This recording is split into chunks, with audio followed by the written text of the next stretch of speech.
Hello students, how are you? Welcome to online English classes of New St. Stephen Public School, Unit 3, Awal Kheda Agra by Dinesh Kumar Srivastav. Students, today in this video, we are going to study the fourth chapter from the book Vistas. The name of the chapter is The Enemy. It is written by Pearl S. Buck. And student, this is the fourth video of this chapter. तो student, अपने पिछले video में मैंने बताया था कि doctor सदाव उस American prisoner का ट्रीटमेंट कर रहे थे और फाइनली उन्होंने कहा कि ये जो आदमी है इसको जीना ही होगा, क्योंकि इतने सब तरीके से परेशान होने के बावजूद और ये अभी तक बचा रहा। तो उसने ये भी कहा था कि ये इस आदमी की जो ब्लू आइज़ थी वो कितनी टेरिफाइड थी और वो जहाँ था बड़ा बिल्कुल ही ऐसे ही पड़ा हुआ था। तो कल जहाँ से फिनिश किया था वहीं से शुरू करते हैं।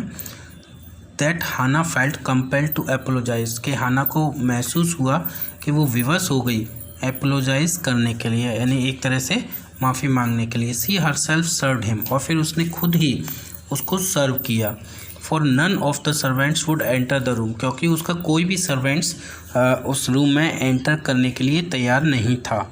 When she came in the first time, और जब वो पहली बार आई थी, she saw him summon his small stand to be prepared for some fearful thing। तो उसने देखा कि उसने उसको देखा, किसको, जो अमेरिकन प्रिजनर है उसको देखा। जब ये ट्रीटमेंट होने के बाद जब वो फर्स्ट टाइम उसके कमरे में आई तो उसने देखा कि वो क्या कर रहा था। समॉन हिज स्मॉल स्ट्रेंथ, अपनी जो छोटी सी जो शक्ति अभी उसके बॉडी में बची हुई थी वो उसको समून कर रहा था, यानी इकट्ठा कर रहा था। To be prepared for some fearful thing, किसी भयानक चीज़ को करने के लिए अपने आप को तैयार कर रहा था। Don't be afraid, she begged him softly, मतलब वो डरा हुआ था और वो उसने सोचा कि ये लोगों ने मुझे बचा तो लिया है पर पता नहीं क्या होगा। तो उसने बड़े ही सॉफ्टली हाना ने उससे रिक्वेस्ट करते हुए कहा कि डोंट बी अफ्रेड, डरो मत। How come you speak English, he gasped, और उसने बोला, जो अमेरिकन प्रिजनर था वो गैस्प करते हुए वो धीरे से बोला, how come you speak English, और वो कहता है कि तुम इंग्लिश बोलती हो। I was a long time in America, she replied, और हाना ने उत्तर दिया कि मैंने एक लंबा समय अमेरिका में स्पेंड किया था। She saw that he wanted to reply to that but he could not, तो अमेरिकन ने ऐसा इसलिए कहा था क्योंकि वो जापानीज़ थी, तो उसने सोचा कि जापानीज़ है, उनको इंग्लिश तो आती नहीं होगी। तो उसने बताया कि मैं लंबा समय मैंने एक अमेरिका में स्पेंड किया था। तो फिर वो बोलती है कि सी सो, उसने देखा that he wanted to reply to that, कि वह उसकी इस बात का उत्तर देना चाहता था बट ही कुड नॉट, लेकिन वो ऐसा कर नहीं सका। And so she knelt and fed him gently from the porcelain spoon, और फिर इसलिए जो हना है वो नेल्ट हो गई, यानी घुटनों के बल बैठ गई और उसको बड़ी ही जेंटली तरीके से उसको जो भी उसको खिलाने के लिए लाई थी वो खिलाया। From the porcelain spoon, porcelain के बने हुए एक स्पून से।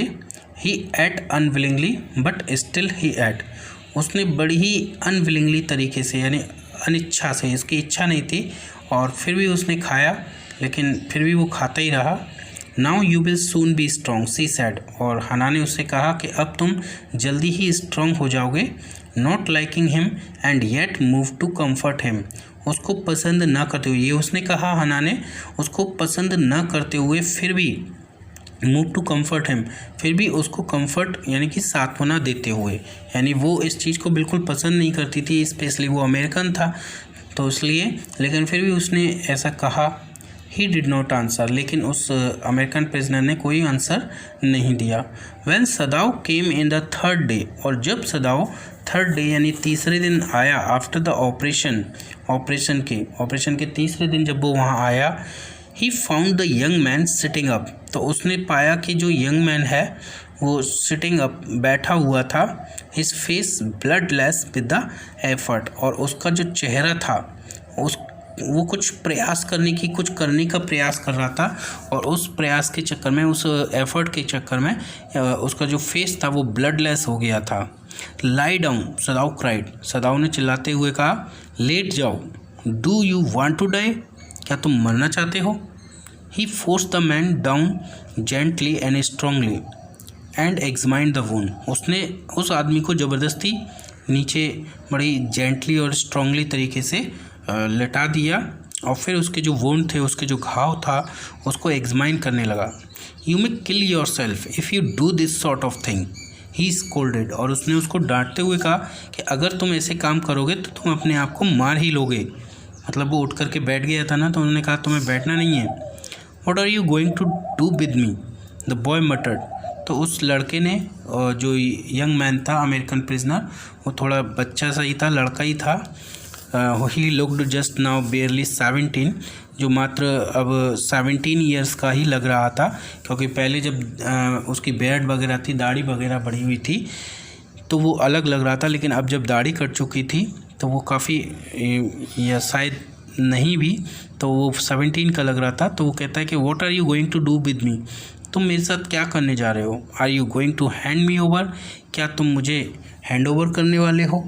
मतलब वो अपने बारे में पूछ रहा था, क्या तुम मुझे आर्मी को हैंड ओवर कर दोगे अपने देश की। For a moment सदाव did not answer, कुछ पल के लिए तो सदाव ने उत्तर नहीं दिया। ही फिनिश्ड हिज एग्जामिनेशन, पहले तो उसने अपना जो एग्जामिनेशन था उसको फिनिश किया। And then pulled the silk quilt over the man, और फिर उसने जो सिल्क की क्विल्ट थी, रजाई थी, वो आदमी के ऊपर खींच करके उसे उड़ा दी। I do not know myself what I shall do with you, he said. उसने कहा, मैं खुद नहीं जानता कि मैं तुम्हारा क्या करूँगा। I ought of course to give you to the police, और मुझे वास्तव में तुम्हें पुलिस को ही दे देना चाहिए। You are a prisoner of war, और तुम प्रिजनर ऑफ वॉर हो। No do not tell me anything, और नहीं, मुझे कुछ और मत बताना। He put up his hand as he saw the young man was about to speak, और जब जो यंग मैन था वो कुछ बोलने ही वाला था, तो उसने पुट अप हिज हैंड, अपना हाथ आगे की ओर रख करके उसके मुंह के पास में, और कह दिया कि नहीं, तुम मुझे कुछ मत बताओ। Do not even tell me your name unless I ask it, और जब तक मैं ना पूछूं तब तक तुम मुझे अपना नाम भी मत बताना। They looked at each other for a moment, फिर दोनों ने एक पल के लिए दोनों को एक दूसरे को देखा। And then the young man closed his eyes, और फिर उस यंग मैन ने अपनी आंखें बंद कर ली। And turned his face to the wall, और अपना चेहरा दीवार की तरफ मोड़ लिया। Okay, he whispered his mouth a bitter line, और उसने अपने माउथ से एक बिटर लाइन, कहने का मतलब है एक बुरे से स्वभाव से कहा, बड़बड़ाते हुए कहा, ओके ठीक है, नहीं बोलूँगा, नहीं बताऊँगा। आउटसाइड द डोर हना वॉज वेटिंग फॉर सदाव, और उस डोर के बाहर, यानी उस कमरे के बाहर, हना डॉक्टर सदाव का वेट कर रही थी। He saw at once that she was in trouble, और उसने देखा तुरंत ही कि उसे कुछ परेशानी थी, यानी जो हना है वो कुछ परेशानी में थी। तो वो तुरंत ही गया और पूछने लगा क्या हुआ। Sadao, Yumi tells me the servants feel they can not stay if we hide this man here any more, she said. और जैसे ही डॉक्टर सदाव बाहर आया तो हना ने उसको बताया कि सदाव, यूमी मुझे बता रही थी या बताती है कि जो सर्वेंट्स हैं वो ऐसा महसूस कर रहे हैं कि वो यहाँ पर स्टे नहीं करेंगे अगर हम इस आदमी को अब अपने घर में छिपाए रहेंगे। सी टेल्स मी, और वो मुझसे ये भी कहती है that they are saying that you and I were so long in America, और वो हमसे कहती है कि तुम और मैं एक इतने लंबे समय तक अमेरिका में रहे हैं, that we have forgotten to think of our own country first, इसलिए हम अपने खुद के देश के बारे में सोचना हमने छोड़ दिया है, हम भूल गए हैं। और they think we like Americans, और वो लोग सोचते हैं, जो सर्वेंट्स हैं हमारे, वो सोचते हैं कि हम अमेरिकन्स के जैसे हैं, और चूंकि हम अमेरिका में रहकर आए हैं इसलिए हम उस अमेरिकन व्यक्ति की हेल्प कर रहे हैं, उसका ट्रीटमेंट कर रहे हैं। It is not true, Sadao said harshly. तो डॉक्टर सदाव ने बड़ी कठोरता से कहा, नहीं, ये सत्य नहीं है। अमेरिकन्स आर एनिमीज़, जो अमेरिकन्स हैं वो तो हमारे शत्रु हैं। But I have been trained not to let a man die if I can help it, लेकिन ये मुझको सिखाया गया है, मैं डॉक्टर हूँ और मुझको ये सिखाया गया है कि अगर मैं कर सकता हूँ तो मैं किसी भी आदमी को मरने ना दूँ। The servants can not understand that, she said and exactly. तो हना ने उसको बड़े ही एनेक्जसली चिंतित होकर के कहा, लेकिन नौकर तो इस बात को नहीं समझ सकते।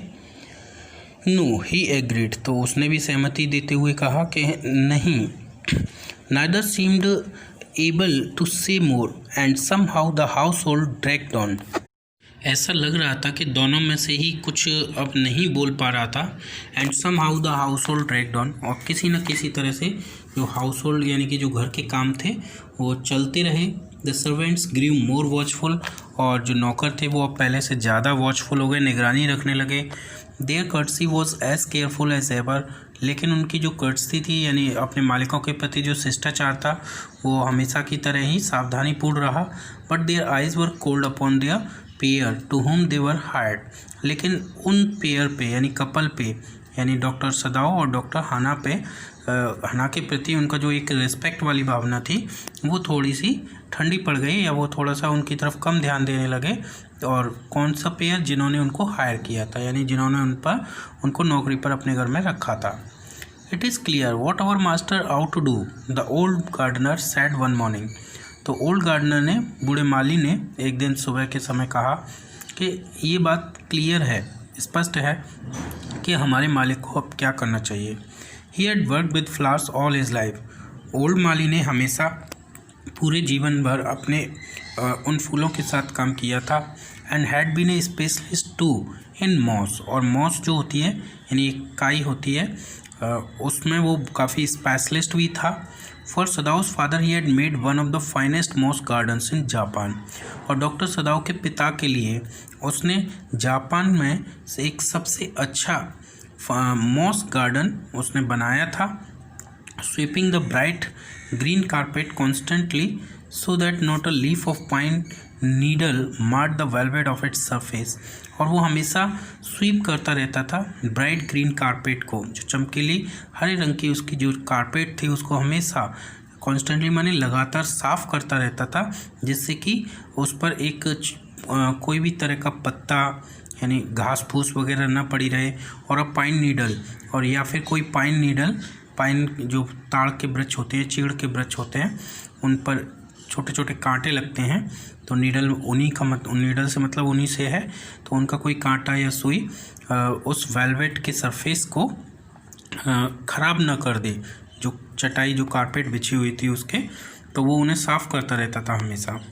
माई old master son knows very well what he ought to do, और वो कहता है कि मेरे बूढ़े स्वामी के बेटे को ये अच्छी तरह से पता होना चाहिए कि उसे क्या करना है। ही नाउ सेड, उसने कहा, pinching a bird from a bush as he spoke, और जब वो बोल रहा था तो उस समय उसने वहीं पर जो बुश जो झाड़ियाँ लगी हुई थी उसमें से एक बर्ड को, एक कली लगी हुई थी, उसको पिंस करते हुए यानी उसको अपने उंगली से, 2 उंगली और एक अंगूठे से पकड़ते हुए, दबाते हुए। When the man was so near death, why did he not let him bleed? और वो कहने लगा, जब आदमी इतना मृत्यु के करीब था तो उसने क्यों उसको मरने नहीं दिया। That young master is so proud of his skill to save life that he saves any life. और जो यंग मास्टर है यानी डॉक्टर सदाओ के बारे में वो कह रहा है कि वो उसे अपनी स्किल पर, अपनी जो निपुणता है डॉक्टर के रूप में, उस पर इतना घमंड है कि वो ही सेव्स एनी लाइफ, वो उसको बचाएगा, क्योंकि वो सोचता है कि वो किसी का भी जीवन बचा सकता है। यानी उसे घमंड है अपनी उस निपुणता पर, अपने उस हुनर पर, कि वो किसी की भी जान बचाने के लिए तैयार हो जाता है। द कुक सैड कंटेम्प्चुअसली, जो कुक था उनका, कुक का मतलब जो उसको खाना बनाती थी या बनाता होगा, उसने बड़े ही कंटेम्प्चुअसली माने बड़े ही विदाउट एनी रिगार्ड, जब हम बिना एकदम तिरस्कार के साथ में जब किसी से बोलते हैं अनादर सा करते हुए, उस तरह से उसने बोला। She split a foul snake skilfully, तो उसने एक फाउल की गर्दन को, फाउल यहाँ पर मुर्गे से है, तो उसने एक मुर्गे की गर्दन को बड़े ही स्किलफुली तरीके से स्प्लिट कर दिया, यानी कि तोड़ दिया या काट दिया। वो कुक था तो वो खाना पका रहा था, तो वो मुर्गा पका रहा था। And held the fluttering bird, और उसने फड़फड़ाते उस पक्षी को अपने हाथ में ही पकड़ा रखा। And let its blood flow into the roots of a wisteria vine, और उसने उसका जो बहता हुआ खून था उसको फ्लो होने दिया, बहने दिया कहाँ पर पहने दिया?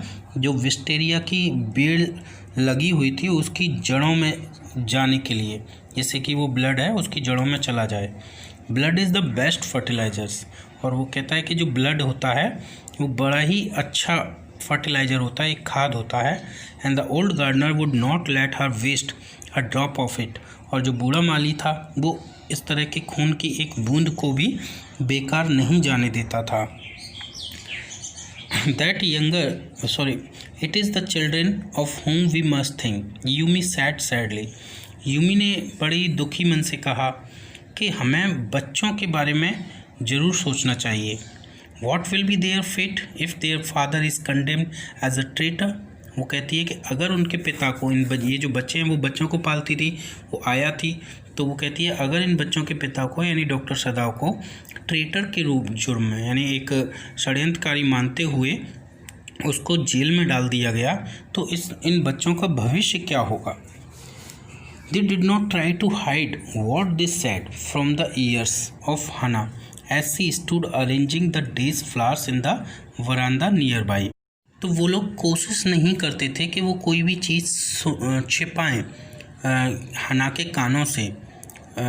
What they said from the ears of Hannah as she stood arranging the day's flowers, जब वो जो दिन के जो फ्लावर्स थे उनको अरेंज कर रही थी, है ना, इन द वरांदा नियर, और जो वरांदे के पास में ही जब वो कर रही थी, मतलब ये जो नौकर लोग हैं वो नहीं चाहते थे कि जो भी बात वो कर रहे हैं वो हना के कानों में ना जाए। वो चाहते थे कि हम जो बात कर रहे हैं वो कैसे भी हना के कानों तक पहुँचे, जिससे कि वो हमारी बात को समझें। And she knew they spoke on purpose, और वो जानती थी कि वो लोग जानबूझकर बोल रहे थे, दैट सी माइट हियर, जिससे कि हना उनकी बात को सुन सके। वो डॉक्टर को बता रही है ना हना कि इस तरह से वो बात कर रहे थे नौकर सारे मिल कर के, और वो जानबूझकर थोड़ा तेज़ बोल रहे थे जिससे कि मैं उनकी बात को सुन सकूं। That they were right she knew too in most of her being, और वो कहती है कि वो भी अच्छी तरह से जानती थी, यानी कि मैं जो हना है वो भी अच्छी तरह से जानती थी कि वो लोग सही कह रहे हैं। But there was another part of her which she herself could not understand, लेकिन एक और उसका एक और पार्ट था हना का जिसे वो खुद ही नहीं समझ पा रही थी कि मेरा और क्या रोल है इस सब में। It was not sentimental liking of the prisoner, ये कोई सेंटिमेंटल लाइकिंग प्रिजनर के प्रति नहीं थी, यानी उस प्रिजनर के प्रति किसी भी तरह का उनको प्रेम नहीं था, किसी भी तरह का कह सकते हैं कि प्रेम का भाव नहीं था उसके प्रति। She had come to think of him as a prisoner, यानी वो तो सिर्फ उन लोगों को, उस प्रिजनर को केवल एक प्रिजनर के रूप में ही देखती थी। She had not liked him even yesterday, और वो कहती है कि उसने तो उसे कल भी पसंद नहीं किया था। When he had said in his impulsive way, उसने जब उसने अपने बड़े ही इम्पल्सिव वे में यानी एक आवेश में आकर के उससे कहा था, anyway let me tell you that my name is Tom, यानी जब वो वहाँ गई होगी तो उसने किसी भी तरह से बता दिया कि कुछ भी हो मैं आपको अपना नाम बता ही देता हूँ, मेरा नाम टॉम है, उसने ऐसे बता दिया था। तो इस बात पर बेबी वो कहती है कि मैंने उसको पसंद नहीं किया था। She had only board her little distant बो, और उसने तो वो कहती है कि हना के लिए बोला जा रहा है कि हना ने तो केवल डिस्टेंट से थोड़ी सी दूरी से ही केवल अपने सिर को नीचे हिला करके उसका अभिवादन किया। She saw hurt in his eyes but she did not wish to accuse is, वो कहती है कि उस अमेरिकन की आंखों में थोड़ी सी हर्ट यानी कि पीड़ा देखी, कोई कष्ट देखा, लेकिन उसकी इच्छा नहीं थी कि वो उसे किसी भी तरह से एस्यूज करे यानी कम करे। Indeed he was a great trouble in this house, क्योंकि वास्तव में ये जो अमेरिकन प्रिजनर था वो उस घर में एक सबसे बड़ी समस्या था। As for Sadao every day he examined the wound carefully, और अगर सदाव की बात करें तो प्रतिदिन वह उसके घाव को बड़ी ही केयरफुली तरीके से एग्जामाइन करता था। The last stitches had been pulled out this morning, जो लास्ट स्टिचेस थे यानी जो अंतिम जो टाँके थे वो आज सुबह उसने निकाल दिए थे। And the young man would in fortnight be nearly as well as ever, और उसने बोला था कि जो यंग मैन है वो एक फोर्टनाइट में, एक पखवाड़े में लगभग पहले की तरह से ही जैसा वो रहा होगा वैसा ही एकदम से कैसा हो जाएगा, स्वस्थ हो जाएगा। Sadao went back to his office and carefully typed a letter to the chief of police reporting to whole matter. फिर सदाऊ वापस अपने ऑफिस गया और ऑफिस में जाकर उसने बड़ी ही केयरफुली तरीके से एक लेटर टाइप किया, और वो लेटर किसके लिए था, चीफ ऑफ पुलिस के लिए। और उसने उस लेटर में वो सारी रिपोर्ट लिखती थी, सारी कहानी लिखती थी जो उसने अभी तक फेस की थी इस अमेरिकन प्रिजनर के साथ में। On the 21st day of February, an escaped prisoner was washed up on the shore in front of my house। उसने लिखा कि 21st day of February को, यानी 21 फरवरी को एक एस्केप्ड प्रिजनर यानी बचकर भागा हुआ एक कैदी समुद्र तट से बहता हुआ मेरे घर के पास आ गया था। So far he typed and then he opened a secret drawer of his desk. और जितना वो लिख सकता था उसने लिखा, और फिर उसने क्या किया, अपना एक सीक्रेट ड्रॉअर क्या होता है, जो टेबल में जो ड्रॉअर लगा होता है, उसने उसको ओपन किया अपने डेस्क की, और and put the unfinished report into it. और उस अनफिनिश्ड रिपोर्ट को, जो कि अभी पूरी नहीं हुई थी, क्योंकि अभी पूरे होने की बात ही नहीं थी, क्योंकि अभी प्रिजनर उसके पास ही था, तो वो रिपोर्ट उसने क्या किया, उसमें रख दी। On the 7th day after that, और उस दिन के बाद, उसके दिन के 7th डे पर यानी 7वें दिन, 2 things happened, 2 घटनाएं हुई। In the morning the servants left together. क्या हुआ, 7वें दिन जितने भी नौकर थे, सर्वेंट्स थे, वो सभी एक साथ घर छोड़कर चले गए। Their belongings tied in a large square cotton kerchief. उनकी जो बिलोंगिंग्स थी, जो सामान था, वो एक बड़े से स्क्वायर चौकोर कॉटन के कारचीफ में उन्होंने बांध रखे थे। व्हेन हना got up in the morning nothing was done. और जब हना सुबह उठी तो उसने देखा कि घर का कोई काम नहीं हुआ था। द हाउस नॉट क्लीन, जो घर था वो साफ़ नहीं हुआ था। And the food not prepared, और भोजन भी या लंच भी तैयार नहीं किया गया था। And she knew what it meant, और वो जान गई थी इन सब का मतलब क्या है। She was dismayed and even terrified, वो बेचैन थी और साथ ही साथ वो टेरिफाइड भी थी, यानी कि डरी हुई भी थी, भयभीत भी थी। But her pride as a mistress would not allow her to show it, लेकिन एक मिस्ट्रेस के रूप में, एक मालकिन के रूप में उसकी जो प्राइड थी या उसका घमंड था, वो उसको इस बात को शो करने की इजाज़त नहीं दे रहा था। इंस्टेड सी इंक्लाइंड हर हेड ग्रेसफुली, और उसने क्या किया, बड़े ही ग्रेसफुली तरीके से, जैसे कि वो मालकिन है उस तरीके से अपना सिर उसने इंक्लाइन किया, मतलब थोड़ा सा झुकाया। और क्या किया उसने, when they appeared before her in the kitchen, जब ये जो नौकर हैं वो सारे मिलकर के किचन में उसके सामने अपीयर हुए, सामने उसके प्रकट हुए। And she paid them off, और वो जान गई थी कि भाई ये तो जाने वाले हैं, तो उसने क्योंकि वो मालकिन थी, उसने ये नहीं कहा कि क्यों जा रहे हो, रिक्वेस्ट नहीं की, उसने सीधे क्या किया, उनको पे कर दिया जो भी उनका था।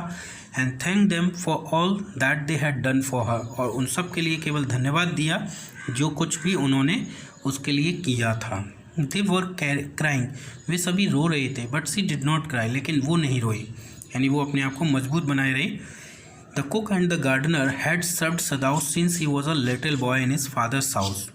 और कुक और जो गार्डनर है, इन दोनों ने तो सदाऊ के परिवार में तब से सेवा करना जारी शुरू किया था जब सदाऊ अपने पिता के घर में बहुत ही छोटा था, यानी जब बहुत ही छोटा था तभी से ही उनके घर में सेवा करना शुरू किया था। And Yumi cried because of the children, और जो यूमी है वो बच्चों की वजह से रो रही थी। She was so grieving that after she had gone she ran back to Hana. वो इतनी ज़्यादा दुखी थी कि वो जाने के बाद, यानी कुछ दूर वहाँ से जाने के बाद, वो वापस लौट करके एक बार फिर हाना के पास आई।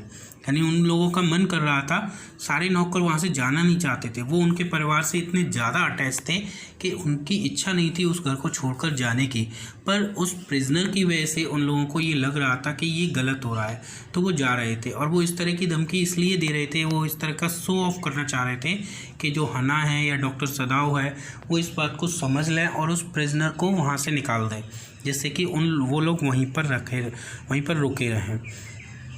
If the baby misses me too much tonight send for me. और उसने बोला, यूमी ने हना से बोला कि अगर बेबी बहुत ज़्यादा मिस करे मुझे और रोए तो उसे मेरे पास भेज देना। I am going to my own house, मैं अपने ही घर जा रही हूँ। And you know where it is, और तुम अच्छी तरह से जानती हो कि मेरा घर कहाँ है। थैंक यू, हना सैड स्माइलिंग। तो हना ने हल्की सी मुस्कुराहट दिखाते हुए उसको कहा धन्यवाद। But she told her self she would not send for Yumi however the baby cried. लेकिन उसने अपने मन में ही ये बात कही कि वो यूमी के पास अपने बच्चे को नहीं भेजेगी चाहे वो रोता रहे। She made the breakfast and Sadao help with the children. और फिर नौकरों के जाने के बाद हना ने खुद ही ब्रेकफास्ट तैयार किया और सदाओ ने बच्चों को संभाला। Neither of them spoke of the servants beyond the fact that they were gone. और दोनों में से कोई भी अब सर्वेंट्स के बारे में नहीं बोला सिवाय इस फैक्ट के कि वो लोग जा चुके थे। But after Hana had taken morning food to the prisoner she came back to सदाओ।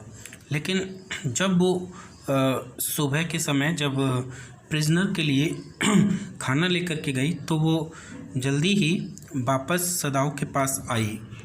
वो कहती है कि why is it we can not see clearly, हम ये सब क्यों नहीं देख पा रहे हैं। What we ought to do, हमें क्या करना है, यानी हम इस बात को क्यों नहीं समझ पा रहे हैं कि हमको क्या करना है। सी आस्क्ड हिम, उसने उससे पूछा। Even the servants see more clearly than we do, यानी जितना हम क्लियरली देख पा रहे हैं उससे ज़्यादा क्लियरली हमारे जो सर्वेंट्स हैं उन्होंने देख लिया और वो समय से ही इस घर को छोड़कर चले गए। क्योंकि अगर वो यहाँ रहते और अगर प्रिजनर हमें देशद्रोह के रूप में मामले में पकड़ा जाता तो शायद हमारे नौकरों को भी कि उन्होंने भी उसकी सेवा की होगी तो उनको भी शायद पकड़ लिया जाता। तो उन्होंने इस बात को समझ करके और उन्होंने जो कदम उठाना था वो उठा लिया। Why are we different from other Japanese, हम दूसरे जैपनीज़ लोगों से डिफरेंट क्यों हैं। सदाओ डिड नॉट आंसर, लेकिन सदाओ ने उसकी इस बात का उत्तर नहीं दिया। But a little later he went in to the room where the prisoner was and said brusquely, लेकिन उसने कुछ उत्तर ही नहीं दिया। लेकिन वो थोड़ी देर के बाद वापस उस कमरे में गया जहाँ पर प्रिजनर बैठा हुआ था या प्रिजनर रखा गया था। एंड सेड ब्रुस्कली, और ब्रुस्कली माने बड़े ही ब्लंटली, रूखेपन से, और बड़े ही रूखेपन से डॉक्टर सदाओ बोला, today you may get up on your feet, आज तुम अपने पैरों पर खड़े हो सकते हो।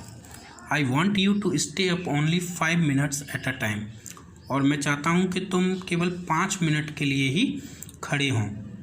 Tomorrow you may try it twice as long, और कल से तुम मतलब आज तुम 5 मिनट के लिए खड़े होने की कोशिश करो और कल तुम इसका डबल कर सकते हो यानी कि 10 minute. It would be well that you get back your strength as quickly as possible, और ये तुम्हारे लिए अच्छा होगा कि तुम अपनी जो स्ट्रेंथ है उसको वापस जितनी जल्दी हो सके उतनी जल्दी पालो। He saw the flicker of terror on the young face, और उसने देखा, डॉक्टर सदाओ ने देखा कि उस यंग मैन के फेस पर, युवा फेस पर फ्लिकर ऑफ टेरर था, यानी भय की जो छाया थी यानी वो अलग ही झलक रही थी। दैट वॉज स्टिल वेरी पेल, और इसी वजह से उसका चेहरा अभी भी बिल्कुल पीला पड़ा हुआ था। ओके द बॉय मर्मर्ड, तो जब उसने कहा कि तुम्हें ऐसे खड़े होकर के देखना है 5 मिनट फिर कल, तो लड़के ने बड़बड़ाते हुए बोला ओके ठीक है। Evidently he was determined to say more, ये बात स्पष्ट थी कि वो कुछ और कहने के लिए डिटरमाइंड था। I feel I ought to thank you, वो क्या कहने को था कि मैं महसूस करता हूँ कि मुझे तुम्हें धन्यवाद देना चाहिए doctor for having saved my life. वो कहता है डॉक्टर मुझे तुम्हें धन्यवाद देना चाहिए मेरा जीवन बचाने के लिए। Don't thank me too early, Sadao said coldly, तो सदाओ ने बड़ी ही कोल्डली माने नीरसता से कहा कि मुझे इतनी जल्दी धन्यवाद मत दो। He saw the flicker of terror again in the boy's eyes, तो उसने एक बार फिर उस लड़के के आइज़ में, उसकी आँखों में जो फ्लिकर ऑफ टेरर थी यानी कि जो आतंक का, भय का जो भाव था वो उसने फिर से देखा। फ्लिकर का मैंने एक तरह से टिमटिमाना, झिलमिलाना। Terror as unmistakable as an animal's, और ठीक वैसी ही ये आतंक तक ठीक वैसा ही ये कह सकते हैं कि आतंक था, या जैसा कि पशुओं में दिखाई देता है, जैसे कोई पशु जानवर है उनको मारने की कोशिश की जा रही है, तो जिस तरह का उनके अंदर भाव होता है वही उसके चेहरे पर दिखाई दिया। The scars on his neck were crimson for a moment, और जो उसकी गर्दन पर जो घाव था वो एक पल के लिए फिर से लाल हो गया। दो scars what were they, Sadao did not ask, Sadao ने नहीं पूछा उन स्कार्स के बारे में कि वो व्हाट वर दे, यानी वो क्यों हैं, किसकी वजह से हैं। उसने इसके बारे में वहाँ से उससे कुछ नहीं पूछा। In the afternoon the second thing happened, और दोपहर को एक दूसरी घटना घटी। Hana worked hard on unaccustomed labour, तो अनअकस्टम्ड का मतलब क्या होता है कि जो किसी चीज़ की आदी ना हो। तो हना मेहनत कर रही थी लेकिन वो अनअकस्टम्ड थी, एक अभ्यस्त लेबर नहीं थी, उसे इसकी आदत नहीं थी। और जब वो काम कर रही थी तो क्या हुआ, so a messenger came to the door in official uniform, तो उसने देखा कि एक ऑफिशियल यूनिफॉर्म में एक मैसेंजर, एक संदेहवाहक उनके दरवाजे तक आ रहा था। हर हैंड्स वेंट वीक, और उसके हाथ कमज़ोर पड़ते गए, यानी वो काम कर रही थी उसके हाथ धीरे धीरे चलने लगे। And she could not draw her breath, और वो अपनी सांस भी ठीक से नहीं ले पा रही थी। उसने सोचा कि शायद कहीं ऐसा तो नहीं है कि पुलिस को, आर्मी को पता चल गया है और अब क्या होगा, वो उसको सोच करके बड़ी भयभीत हो रही थी। The servants must have told already, वो सोच रही थी कि शायद नौकरों ने जाकर के सब कुछ बता दिया है पहले ही। सी रैन टू सदाओ, और वो तुरंत ही दौड़कर सदाओ के पास गई। गैस्पिंग, यानी अपना उसका मुंह पूरी तरह से खुला हुआ था, वो हाँफ रही थी। Unable to utter a word, और एक शब्द भी नहीं बोल पा रही थी। But by then the messenger had simply followed her through the garden, लेकिन तब तक जो मैसेंजर था, जो संदेशवाहक था, जो आ रहा था संदेशवाहक, वो गार्डन में से होता हुआ उसके पीछे पीछे आ गया था। एंड देयर ही स्टूड, और वहाँ आकर वो खड़ा हो गया।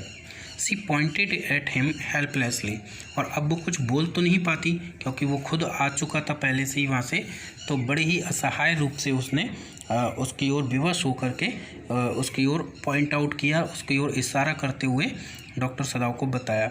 सदाओ looked up from his book, और सदाओ एक बुक पढ़ रहा था, तो उस बुक में से पढ़ते हुए उसने ऊपर से उस पर नज़र डाली। He was in his office, the other partition of which was thrown open to the garden for the southern sunshine. वह अपने ऑफिस में था, यानी उसने घर पर ही एक ऑफिस बना रखा था, तो वो अपने ऑफिस में था। और जो दूसरा पार्टीशन था वहाँ का, वो जो बगीचा था उसका, उसमें खुलता था फॉर द सदर्न सनशाइन, जिससे कि सदर्न डायरेक्शन से, दक्षिण दिशा से जो धूप है वो अंदर आ सके। What is it, he asked the messenger and then he rose, उसने मैसेंजर से पूछा क्या बात है, और फिर वो खड़ा भी हो गया। सीइंग द मैंस यूनिफॉर्म, जो आदमी की जो यूनिफॉर्म थी उसको, वो वर्दी पहन करके आया था पुलिस वाली या जो भी है, तो उसको देख करके वो खड़ा हो गया और उसने पूछा क्या बात है। You are to come to the palace, the man said, the old general is in pain again. तो वो आदमी, उसको पता नहीं चला था इस बारे में, वो तो सिर्फ ये कहने आया था कि तुम्हें जो है पैलेस में फिर से आना है, और जो ओल्ड जनरल है जिसके लिए सदाओ को रोका गया था, वो कहता है कि वो फिर से परेशानी में है। ओ हना ब्रीथ, इज़ दैट ऑल, तो हना ने गहरी सांस लेते हुए कहा, ओ अच्छा तो ये बात है। ऑल, द मैसेंजर एक्सक्लेम्ड, और मैसेंजर ने भी एक तरह से एक्सक्लेम करते हुए आश्चर्य से कहा कि ऑल, सब, मतलब बस यही बात, बस। इज़ इट नॉट इनफ, क्या यही काफ़ी नहीं है। Indeed it is, she replied, I am very sorry, तो उसने रिप्लाई करते हुए कहा कि हाँ वास्तव में ये काफ़ी है, आई एम वेरी सॉरी, मुझे बड़ा खेद है। व्हेन सदाओ केम टू से गुड बाय, जब सदाओ गुड बाय कहने के लिए आया, सी वॉज इन द किचन, तो हना अपनी किचन में थी, बट डूइंग नथिंग, लेकिन कुछ कर नहीं रही थी। द चिल्ड्रन वर एस्लीप, बच्चे सोए हुए थे। And she sat merely resting for a moment, और वो एक पल के लिए केवल रेस्ट करने के लिए रुकी हुई थी, बैठ गई थी।